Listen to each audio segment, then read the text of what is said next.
Fala, gente amiga, tudo bom? Eu sou Carlos Lose e este é o Batata Diário, o seu programa de dicas do Diário do Capitão. E hoje nós vamos dar sequência, às análises de séries de Jornada nas Estrelas, A gente já falou do episódio piloto de Enterprise, já falamos do episódio piloto da série clássica, Agora nós vamos falar do episódio piloto, de TNG, da nova geração, intitulado Encontro em Farpoint, Aqui no Brasil ele foi miseravelmente traduzido como Encontro em Longínqua, Mas como eu acho esse termo longínqua muito esquisito, muito estranho, Eu prefiro falar Encontro em Farpoint mesmo, tá?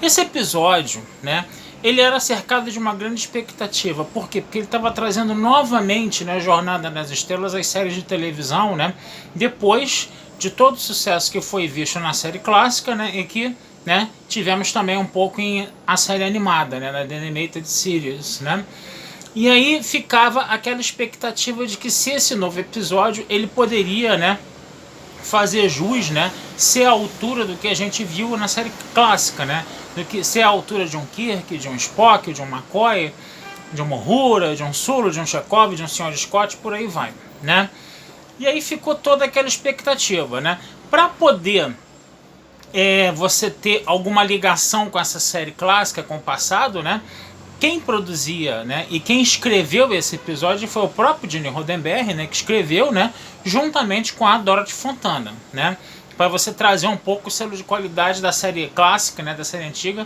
para essa série mais nova, Foi uma série de mais ou menos foi um episódio de mais ou menos duplo de mais ou menos 90 minutos, Que foi exibido pela primeira vez lá em 1987, quer dizer, já tem tempo isso aí já, E aí, o que a gente pode falar, dessa história de Encontro em Farpoint, Ela tem basicamente três núcleos principais, O primeiro núcleo é o núcleo que a gente pode falar que é o núcleo do Q, O Q, que foi interpretado de uma forma magistral pelo John DeLancey, Era uma entidade, alienígena, muito superior, muito desenvolvida, praticamente onipotente, praticamente onipresente, com a qual a humanidade não tinha a menor chance, E ele cismou, que queria provar para a tripulação da Enterprise que a raça humana era uma raça atrasada, era uma raça selvagem, era uma raça pouco civilizada, era uma raça agressiva,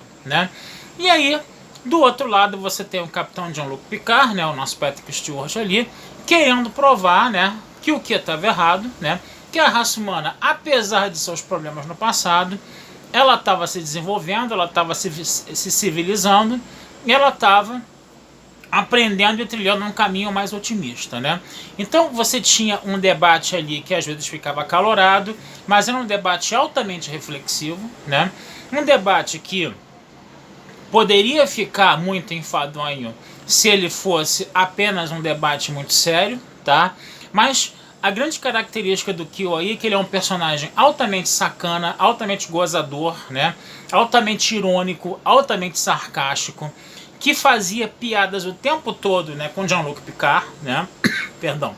Fazia piadas o tempo todo com Jean-Luc Picard, E o Jean-Luc Picard, desses primeiros dias, de TNG, perdão, era um cara altamente rabugento, Era um cara altamente mal-humorado, onde você às vezes via até uma certa arrogância nele, que fazia ele não levar, que fazia ele se levar a sério o tempo todo, e a humanidade também, e aí o que ele desmontava, ele desconstruía, essa seriedade e essa humanidade, que você vê aí altamente séria do Picard, E aí é interessante você ver como isso entrava em conflito, ao longo do episódio, Então esse é o núcleo principal, esse é o núcleo mais importante aí da série, Um segundo núcleo seria o núcleo do Farpoint propriamente dita, que é uma estação espacial, Que fica num planeta que é de uma civilização chamada Band,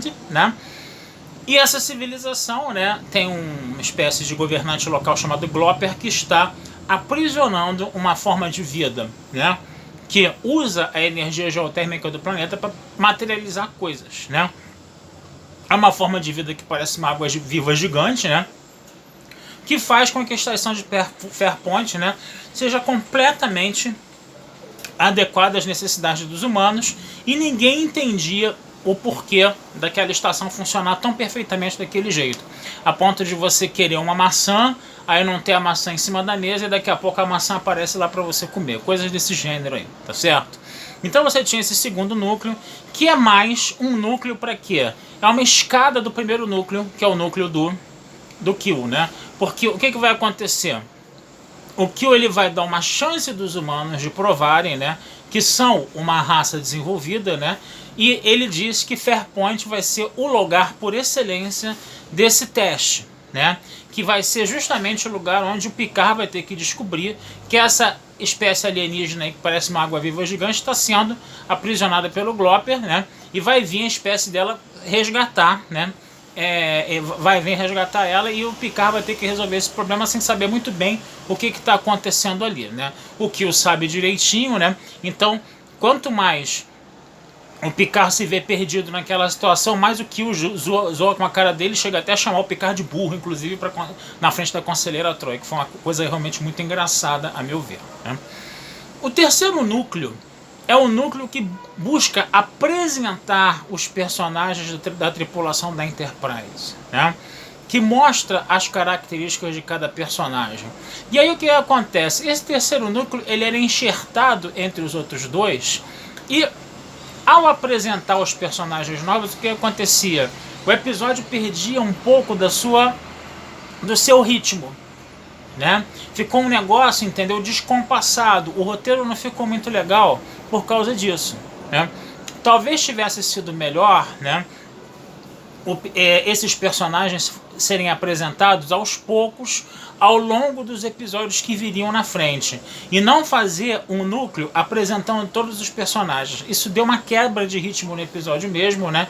E tornou a coisa até um pouco chata, um pouco enfadonha, o que acabou sendo um pouco a tônica da primeira temporada da série, né? A gente sabe que a primeira temporada da série, ela teve uma série de problemas de produção, de gravação, coisa e tal, né?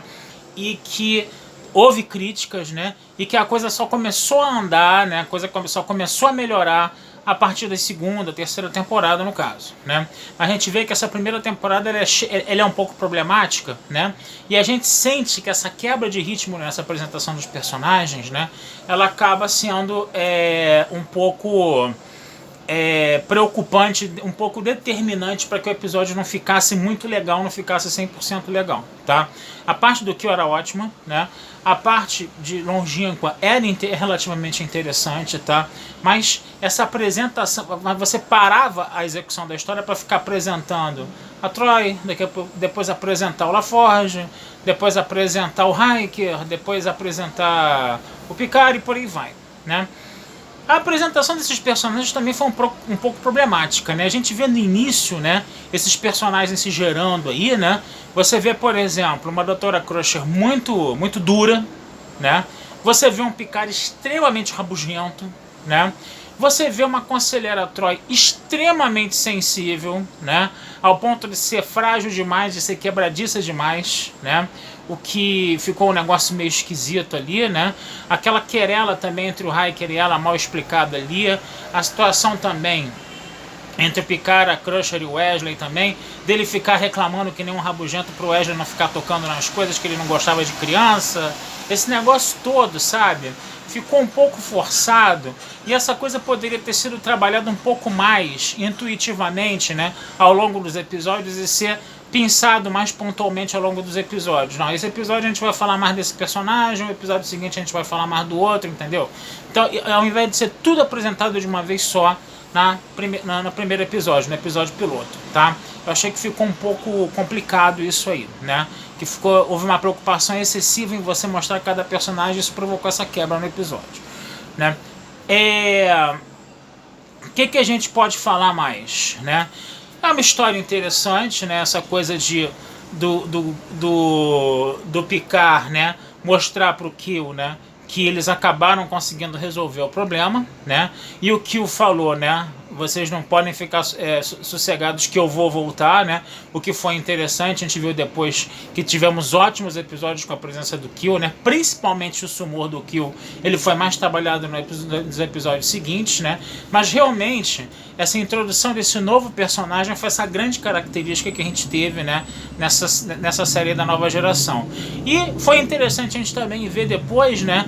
Como esses primeiros personagens, né, essa apresentação desses primeiros personagens, elas foram sendo dilapidadas e adaptadas, né? A Troy não ficou tão frágil assim. O Hiker, por exemplo, o Hiker é que eu achei o mais interessante. Na época que eu vi a série em 87, eu não gostei muito do Hiker de cara, né? Mas agora, revendo a série, eu achei que a apresentação dele foi a mais coerente de todas. Ele mostrou lá que ele era um cara que estaria disposto até a quebrar a hierarquia para proteger o seu capitão. Ele falou isso muito claramente, mas ele percebeu que o Picard era um cara muito rabugento e ele tentou conquistar o Picard. Então ele era um cara altamente respeitoso. Ele podia ser tudo, né, com relação àquela diplomacia de cowboy que a gente viu na série clássica, né? Muita gente, inclusive, falava que ele sem barba era a cara do Kirk, né? Muita gente falava isso. Mas é interessante a gente perceber que ele sentiu, né, a vibe do Picard ali, a vibe rabugenta do Picard. Ele consegue conquistar o Picard. E ele consegue também administrar bem a querela que ele tinha com a Troy, a querela antiga, a amorosa antiga que ele tinha com a Troy, mostrando, né, que você está numa nave estelar, né, e que não se deve ficar misturando emoção, né, com razão, misturando emoção com a hierarquia militar, com as ordens, coisa e tal, né? Então o Picard, né, essa revisita ao Hiker, né, eu achei interessante pra caramba, né, de perceber, né, que ele acabou sendo o personagem mais bem apresentado ali, né? Dentre esses personagens, mais bem até do que o Picard. O Picard ficou muito mais um velho rabugento do que qualquer outra coisa ali, né, naquela estreia em longínqua, né? Então é isso, gente. Vou ficando por aqui, tá? Desejando vida longa e próspera a todos, né? A gente vai conversar mais, né, sobre os próximos episódios aí de Jornada nas Estrelas, tá? Esse texto que eu fiz sobre Encontro em Farpoint vai estar lá na Batata Espacial, mais detalhado, mais analisado para vocês poderem ler, tá? batataespacial.com.br, tá? E não deixem de curtir, compartilhar, seguir, né, o Diário do Capitão nas redes sociais, interagir com a gente, que essa ajuda de vocês sempre é muito bem-vinda, tá? Um abração a todos, fui e até a próxima.